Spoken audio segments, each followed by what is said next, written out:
Hey guys, it's Friday the 19th of April.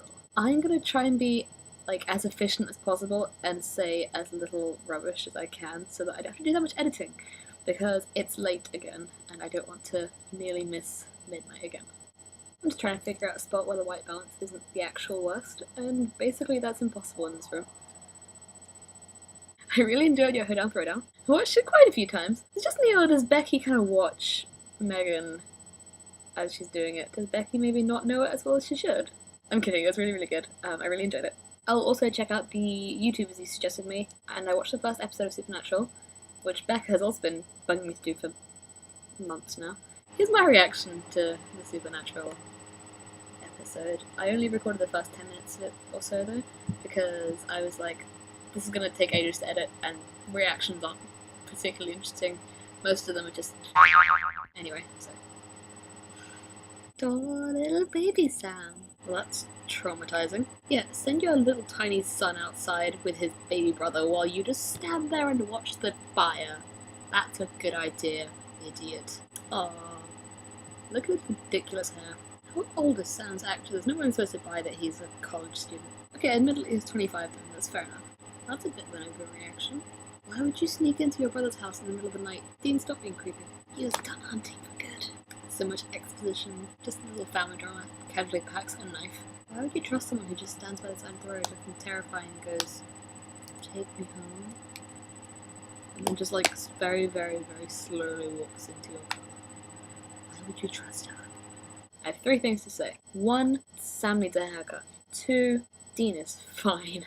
3, it was really good and I enjoyed it, although I will have to wait until probably after exams to keep watching it, because I am literally the busiest person in the world right now.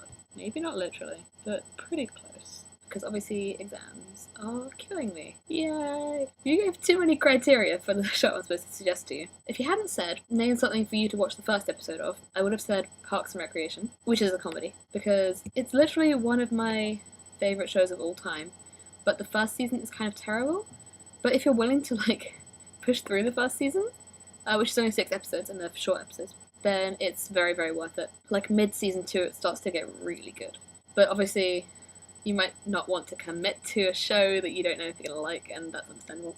If you hadn't said preferably something that's still running, that's not already ended, then I would have said Firefly, because it's not a big commitment, because it's only 14 episodes long, plus a movie, and it's also really, really good. But however, it is finished.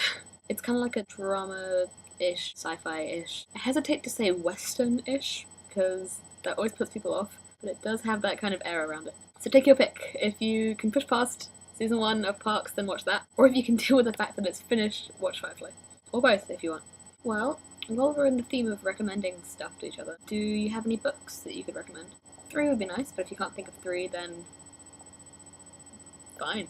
I haven't finished this one yet, but I'm most of the way through it, and I really, really like it so far. White Teeth by Zadie Smith. It's kind of just about these families that live in London, and it's deals with them over 3 generations. It kind of jumps around a bit, so you got some flashbacks and stuff. It sort of just deals with a bunch of cool things. It deals with culture and war and stuff in a really interesting way. Not in a boring way. I realise I just described it to sound really boring. It's really interesting. I really, really like it. To Kill a Mockingbird, if you haven't already read it. It's a really, really nice book. It deals with some important stuff again, like race and class and all that. It's a bit of an older book, but it's not hard to read. It's written from the point of view of a child. Not a really young child, but it's just really, really likeable. I really enjoy it. And mathematical methods for physics and engineering. It's packed full of interesting...